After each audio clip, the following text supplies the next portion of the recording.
Well, hello, selectors, and welcome to another of Lifeburst Podcast's Deck Techs. Today we're doing a deck profile on Nonstop Dr. Tamago. Nonstop Dr. Tamago is actually quite a good upgrade to the regular Tamago. Regular Tamago kind of had this discard theme and also ended up being mostly a freeze deck. Because you could pair the discard and the freeze together to do sort of like a hard resource denial.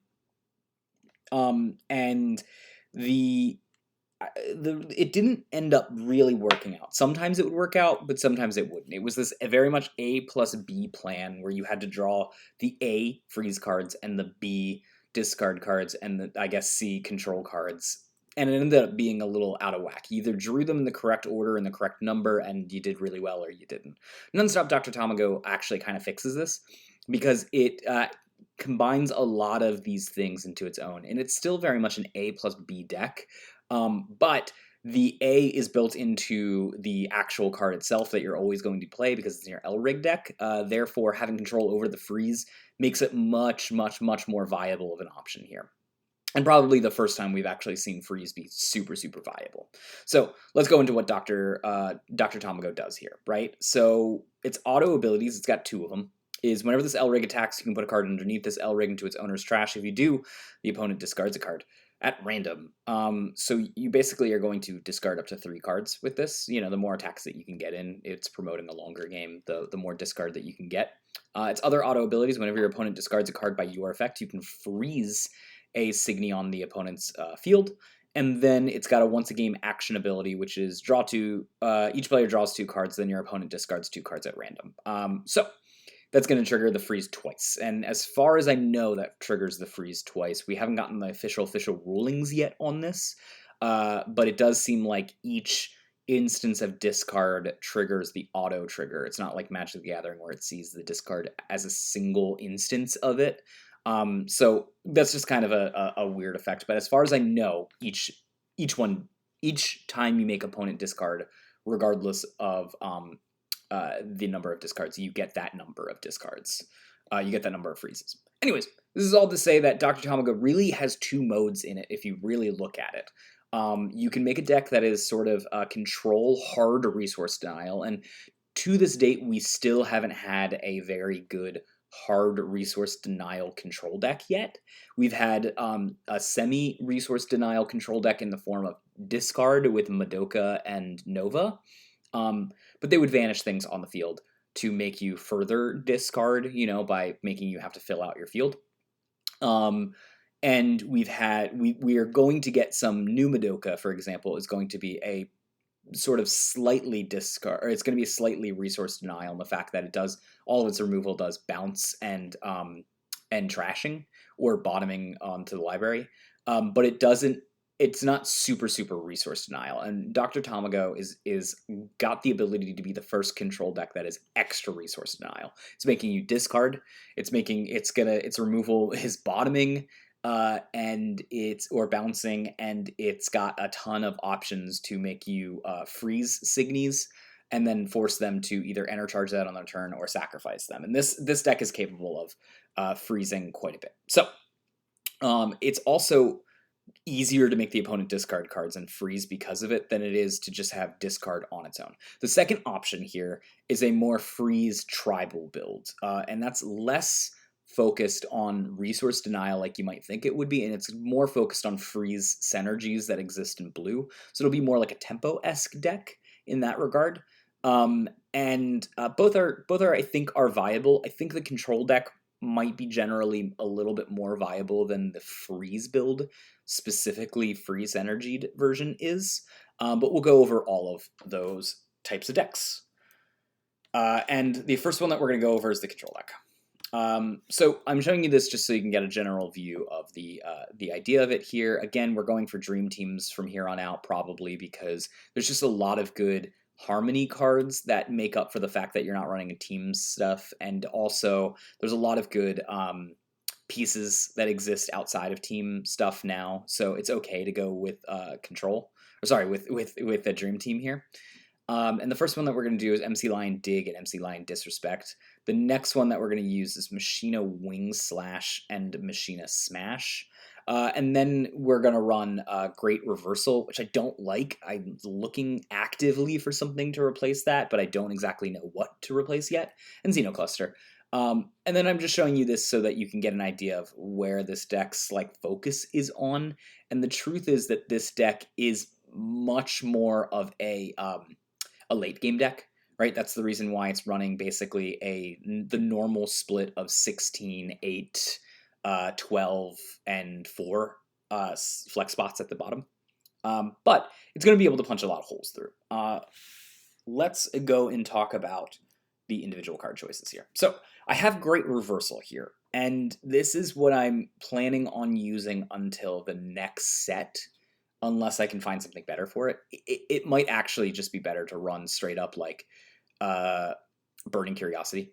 I like Great Reversal in the fact that it is a late game win condition. It is extremely high costed, but you should theoretically be able to pay for it because you're going very late into the game. And naturally you should by turn 5 or 6 get to 5 enter, and you can probably win the game with Great Reversal. This is to say that there are probably better options out there. You could theoretically change Machina Wing Slash for another white card, and if you do, then it ends up with you being able to run White Heaven, which also is resource denial, by the way.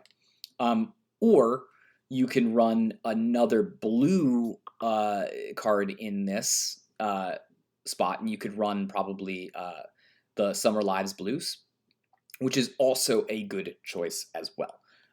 That being said, I actually like what black has to offer. Not only does it offer Machina, Machina, it also offers a few tech options in black that I like having access to, so that way this deck can have some amount of lane openers. And that's the reason I would like to run it personally over here. But it is not, again, it's not mandatory. So you are sacrificing a little bit because Great Reversal is actually a pretty good piece. It's just expensive, right? If you can, when you play it, you pretty much win the game. But it's expensive. So, you know, it's your choice if you want to have a slightly weaker piece for a better assist line and also a better what do you call it? You could also run, and I guess you could take out MC Lion Dig as well for Madoka, the Madoka line, but I don't want to do that because then I get rid of Exida, and I like Exida in this deck a lot. I feel like if you're a control deck, you probably should run a 4 set of Exida if possible. MC Lion Dig is going to mostly find you some white cards as well as some blue cards. It's really a toss-up as to whether you're going to draw a black card or you're going to draw a white card with it. It's mostly a blue deck. And then Disrespect, of course, and Machina, we've talked about this ad nauseum. As Machina can shut off 1 lane, and then Disrespect can shut upwards to 3 lanes. You're going to either choose your level 2, your turn 2 to run the Disrespect, and you have those open lanes. Otherwise, you're going to be using Machina, and then you'll be using MC Lion Disrespect on probably turn 3. They're sort of like, you use one on one turn, you use one on the other turn. You rarely use them both on the same turn. They just shore up your defenses a little bit longer. The upside is Machina also allows you to play with Exida. Exida will shut down a lane, and then Machina will shut down a lane, and your turn 3 will be pretty well shored up because of that. Xenocluster is your extra piece. There's not really much to say here. I guess you could use Song of Recross if you really wanted some extra draws. But Xenocluster will cover your enter, and I think that's kind of important, unlike all the other ones where I'm like, yeah, Xenocluster is the second choice. There is going to be a distinct amount of enter burning from P04 onwards, and Xenocluster will be important in a deck that uses quite a bit of enter, right? The MC Lion Disrespect uses quite a bit of enter, and so does Great Reversal. All right, moving along here. We're going to talk about our level 1s. Our level 1s are not too crazy, but there is something to talk about here. You might notice the, we'll call it the instead of the pink elephant in the room, we'll call it the blue angel in the room. This is some tech that I've actually found from the Japanese meta. It's sort of birthing itself literally in the last couple months in the Japanese meta, but it could have existed as early as this set. But it's just like it seems like no one really caught on to it, which is that if you are running white blue specifically, and you are running sort of this Firefly squid package, right? You're probably running Haniel, you're probably running Hajet, and you're probably running Gagiel. And that's a lot of angels already on the front, right? If we just count, that's 1, 2, 3, 4, 5, 6, 7, 8, 9, 10, 11, 12, 13, 14, and then Exeter makes 15, 16, 17, 18. That's a ton of angels. Now, while this isn't an angel tribal deck in any respect whatsoever, it does bear in mind that Regicalis, which is what we're replacing with his Hejets and the Abdumalas here, are worse than Abdumala. And the reason why it's worse is because it has a worse life burst. Its life burst is draw 2 cards, and that's not defensive. It doesn't really help you. Yes, it helps you against discard decks, but that's so rare that comes up and really is like a thing that you should be considering in comparison to the larger meta of Wixoss. That because it has life burst, right? And just so you guys know, that Regalish's, or whatever it's called, name is when it enters the battlefield, you draw a card and you discard a card. That this does pretty much the same job as that. It triggers Firefly Squid by making you discard cards. It triggers the things that want to see you draw cards. It just does it on the attack phase. And it also has a plus ability, which is the more cards you draw, the more you can power up your Signy. And that actually does matter in this deck. So for example, Hijet is a 3,000 power, and so is Obnumala. But if you're drawing 2 cards this turn, they turn into 5,000 power. That matters because then you can kill these new level 1 5,000s that might be in your way, or that you might have to get rid of. So it matters in that scenario. It also matters in the scenario of your Brutus over here, or your whatever it's called. The thing that makes the opponent discard here, the level 2 that we see in the front of this. It turns that from a 5,000 to a 7,000, and that kills the level 1 7,000s that might be blocking your way, and turns Gagiel into an 8,000 or 10,000, which will kill pretty much all level 2s. Also turns this random 1 Mao that we have into a 12,000, which will kill level 3s. It doesn't much matter for your 12,000s over here, but it could, right? Like, turning something into a 14,000 means that you can kill all some of the 13k walls that exist in the format. So Abdumala, while it's not amazing, is actually pretty good tech. And it frees. The most important part is it frees up your life bursts for other things, aka your level 2s or your level 3s that need it, like Exeter. And it just gives you a little bit of a better deck building. Makes some of the restrictions go away. And you're already going to run the Haniels, you're already running the Gagiels, you're already running the Exetas, so you have the requisite amount of angels that you're going to need to pitch to this. So again, not an angel deck, but a angel package, and actually is quite good in this deck. We got the Fragarash here just to help facilitate some lane opening. It's not always going to be super useful, and again, we just need some extra black in the mix. Theoretically, that Fragarash, if you wanted it to be, could be a multicolored Signy if you'd like, probably Sarah, so that way you can get some more white and black enter into this deck. But I like ways to use my turn 1 enter, specifically so that way if I hit a life burst or something recurs something to my hand, like, for example, Machina Wing Slash, you have a way to put something in your trash to recur it. Haniel also brings it up with that being a number of 6 total that will do that, which means that you can pretty reliably find one of these on your opening turns at all points in times. And the Hijet is just there to just scry, right? It's just a generally useful blue. I've warmed up to it over time. It always sort of helps you filter to get to your late game. Really, that's what you're trying to do, is filter to your late game in these control decks. So the early game stuff is just like, I put this out here, it's helping me get to my late game, but it's also doing the job of blocking the lane.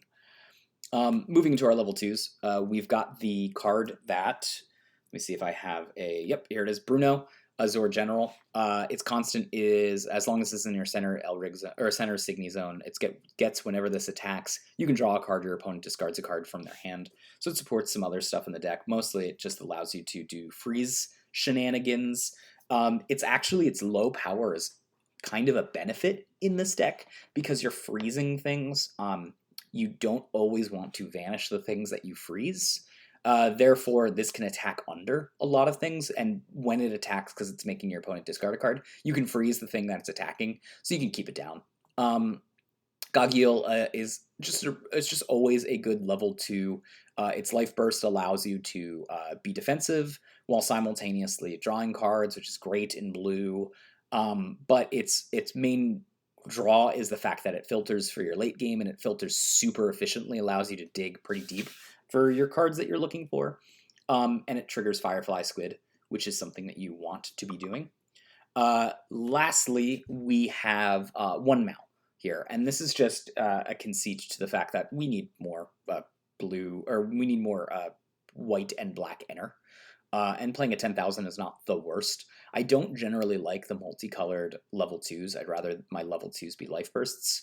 But I've got a fair amount of life bursts already in level 1, so it's just sort of like freeing up the slot for that. Again, potentially you could remove the Fragarages here to be Sarah's, and then that would free up this level 2 slot to be something else, but there's not a ton of non-life bursted level 2s that you want to be using in blue, black, and white specifically. But up to your taste if you want to change that out.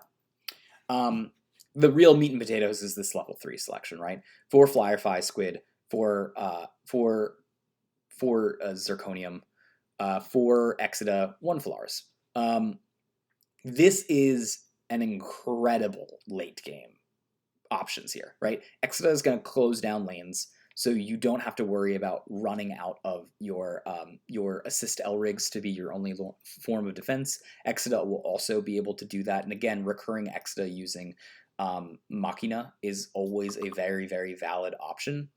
And then you've got Firefly Squid, which again is just an incredible option for all the amount of times that you're making the opponent, the amount of time that you're going to be discarding yourself, because you've got a nice Firefly Squid package in here, and that's sort of natural in the blue. You're going to be making the opponent's discard cards. Okay, that means you're going to freeze them. That's really all you're looking to do here with this. But you'll also be drawing cards, so it's just like it's just more and more of random drains, but it's random drain with a huge body attached to it. And then Zirconium here is actually quite important. This is going to be your main form of opening. This is going to be your main form of opening lanes. Not only is it just more ways to make the opponent discard, but that negative 8,000 is going to matter quite a bit to just get over a lot of stuff. Again, when you're making the opponent discard cards and you end up getting them to a point where they're only naturally pulling 2 cards off the top of their deck, they're going to draw weaker cards that are 8,000 or below, and you'll be able to punch through with that. Again, we talked about Exida. Phalaris is just here for late games. Your games are generally going to go long, so having access to something that can refresh your opponent at least once in a game, even though that's not your primary goal, will be a good one-of option. And then we move over to the flex options here, which is going to be Random Drain and Anamirage. Anamirage, again, is going to help you open up lanes, and that's what you're trying to do in the deck, is the late game opening of lanes. You probably could have a little bit more black opening lanes if you want to, but I don't think it's super necessary in this deck, because by resource denying them with freeze and with discard, you're going to force them to inevitably have open lanes on their own naturally as the game goes long, and that's what your goal is with this. But Anamirage will do it, and it also has a very good life burst. which is, again, a defensive life burst and allows you to recur things from your trash. So it can potentially recur more things like Exida or this level 3's selection, which are all incredibly high value cards. So that's the control deck. Your goal is to put out some chumps in your level 1 selections, filter out your hand to be the best version of your level 3s as possible. Your level 2s will help you get there and get the ball rolling on discard. And then your level 3s, you just basically start putting out level 3s and continuously just starting to really value this game out into a close. Let's talk about the freeze team. And the freeze, again, you're going to see is going to be a dream team here. That is specifically to do 2 things. One, run Summer Live Blues, as well as Umir Freeze and Umir. Did I put Clear on here? Yeah, Umir Clear or Umir Shatter. Yeah, I think Umir Shatter is probably the way to go with this type of thing. Again, I know this is. I'm not a huge fan of mono-colored decks. I actually don't like them. I actively don't like them in Wixoss. You can have a mono-colored main deck while having a non-mono-colored Elrig deck. And you just use Elrigs that are in a different color pie that you need some cool once-a-game effects for, while you use a monocolored main deck. But in this scenario, Summer Lives Blues does actually push it towards that, and I like what Umir Freeze and Umir Shatter does specifically in this deck. So it ends up being a monocolored deck. It's not like I tried to make this mono blue, but this is now mono blue due to just a lot of different options. The main deck, again, is going to be mostly just your normal splits on stuff, although it's got a little bit more spells in it than normal. Let's talk about the actual deck functionality. We're using Madoka Float, Madoka Break. That is kind of different than what we normally would do. Let me just see if I put that. Yeah, Break is what I prefer here. You could use Clap. Again, Break is an interesting choice because you're going to see as discard becomes more powerful, the choice between using Madoka Clap or Madoka Break becomes more of a real 50-50, your choice, right? And because this deck isn't a control deck, like I said, it's good to label these decks early on as to what you're trying to do with them, knowing what your game plan is. This deck isn't a control deck. You are trying to open up lanes. You are trying to attack, right? Umir Shatter does that, right? Where you could theoretically go Umir Freeze up to 2 Signies, and then immediately Umir Shatter, and then just vanish up to 2 Signies on your frozen Signies on your opponent's field, right? This allows you to get in some very aggressive choices. And because we are being more front-ended on the fact that we are trying to attack the opponent, Madoka Break becomes a better option. Madoka Break in this deck theoretically should be 5 enter, vanish, or not even vanish, bottom 2 of your opponent's Signies. Yes, there is the unless they discard 2 cards functionality, but you gotta remember that in this deck specifically, if they choose to discard 2 cards, then they freeze those 2 Signy and they are useless on their next turn. Or you've discarded their hand down to 0, and if you've done that, then they have no other option. It is just a 5 mana. You get rid of 2 of their Signies. Again, we explained Umir Freeze and why that is good. It gives actually the Freeze deck some early freeze, again, in the Elrig deck, so that way you don't have to worry about stuffing Freeze in the main deck to cover you. You have early game options for it. Again, I would probably hold off on the Umir Freeze to do Umir Freeze and Umir Shatter in a single turn. But you can do whatever you need to do. Xenocluster being your second piece of choice here, just again, you want to cover your enter more than anything else in this deck. Because you're going to be freezing out your opponent's stuff, they're unlikely to attack you back and kill your stuff. Therefore, you might be low on enter. And then Summer Lives Blues here, again, let's talk about what that card does before we move forward, which is that you need to have 2 or more blue Elrigs on your field. You can draw 2 cards and then target 1 Signy on your opponent's field, put it at the bottom of their deck. It's pretty great. it's just a very, very, very, very solid for if you like burning curiosity. That was burning curiosity on crack. Let's talk about the freeze setup here in the front end. So we have a Neon Tetra at the top end.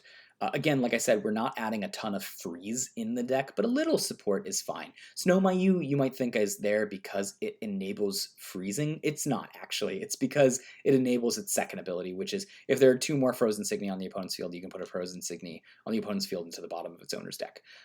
Realistically, Bradamante is the one that's the strongest. Yes, it vanishes, but it does a discard, which is good. We're looking to wreck the opponent's resources. Again, this is not a control deck, so you don't actually care that you're vanishing stuff on the opponent's side of the field. We're using discard as more of an disruption than actually a resource denial in this type of deck. Bradamante allows you to do that. Snow Mayu allows you to do that. You just put it in things that it can't normally vanish. Often I do this turn like 1 with a Neon Tetra or something, or an Umir. You freeze something, you throw down the Snow Mayu in the open lane, and cool, you can get yourself a vanish on something you couldn't normally be able to kill anyways. Moving right along, we've got the Hedjet, just because again it's a good filler 2-drop, 1-drop, and we've got more discard, right? And we've got our level 2s showing that, hey, we're the life burst of choice here. Our level 2 again here is Brutus, and it is just a attack, make the opponent discard. That's all it's used for here. But again, you get freeze out of it, so cool, good for that. You'll have more lanes opening, so this card can actually do some damage in the open lane. The other choice we went with this one is I actually do think because we're blue, we have access to quite a bit of card draw. And playing this to discard a card, the problem is you're going to get it popped back to your hand, bounced, or sent directly to the trash or something instead of vanished most times. But it is big, and that's what we're talking about here. Is it's just big, and so it will be able to kill things that level 2s shouldn't normally, while making the opponent struggle a little bit to vanish it. And so that's the goal. We're not in 3 colors, so we've got to choose some other options. I like this card and I want to test it more to see if it's worth it. The boar wasn't really good in red, but red had a lot of aggressive options anyways, and blue didn't. So it makes me, and blue sometimes wants this stats matter type of Signy. So I think this might be a good card here. I love its Life Burst, which is whenever a Elrig or Signy on your opponent's field attacks this turn, negate that attack unless your opponent discards 3 cards. So you can target a Signy, but because of the choice of being able to target an Elrig as well, it's actually quite nice that you're always going to have a valid option for this. And again, if they choose to attack with something, all right, then they discard stuff. Cool, you get to freeze stuff with your Tamago. So it's kind of all inclusive in this. And then Folklore is just always a good option to have. Whether or not you want to swap out this Hephaestus with Folklore is your choice. You could do a 3-2 split in any way that you really want to however you decide that you want to do it. I like this split just because I like having more 12,000s in the level 2 slot. But we get to the point where why it matters to have the ability to vanish Frozen Signy, and that's with Waffle Ice. Turning Waffle Ice on ASAP is a really good option. And so you are looking to do things like throw down a Waffle Ice, then use Umir Freeze or Umir Shatter, and then you get double Waffle Ice triggers. That's your goal with this type of thing. You are trying to attack and vanish things out, but if you can vanish things out before the attack phase, great, that works as well too.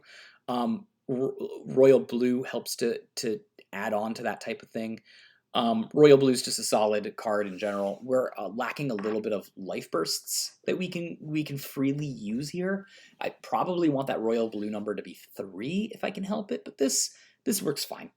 And let's talk about the 2 Japanese cards that are here. The first one is Columbus, General Queen. It's got Harmony 2 Elrigs. It's constant as long as there's one or less cards in your Elrig deck. This gets plus 3,000 power. That really rarely matters. Its auto ability is the reason why you use it, which is at the beginning of your attack phase. If the Signy is upped, you can target one of the Signy on your opponent's field, and then you may discard 3 cards. If you do, banish it. Right? This is just another way to lane open in blue, which has a lack of lane openers. It's not the greatest version of lane opening, but it does a job, right? And then the last one here is Glacia Azure Evil, which is kind of a wacky one. The fact that it is a spell when you want to use its effect, and then when you can't use its effect or you don't have the ability to, it's a level 3. So it kind of covers itself by having an out in that respect, which is just action. Put blue colorless, put a Signy from the opponent's field into the trash, or put this Signy into the opponent's from your field into the opponent's trash. If your opponent has 0 cards in their hands, then you can vanish target Signy on the opponent's field, right? So this is again another way that you can trigger Waffle Ice. It's again another way that you can, in mono blue, you can open up lanes. You are probably discarding their hand down to 0 at some point, so you are going to be able to trigger the second effect often. You're very rarely going to use it to trash it and freeze 2 things. You can, but there's no real reason to do it in this deck because you've got so much other freeze that you'll be working with. So it just kind of helps out in that it has one minor case scenario where it's a level 3 12,000, one minor case scenario where it's a freeze 2 Signies, and one major case scenario where it is a open lane ability.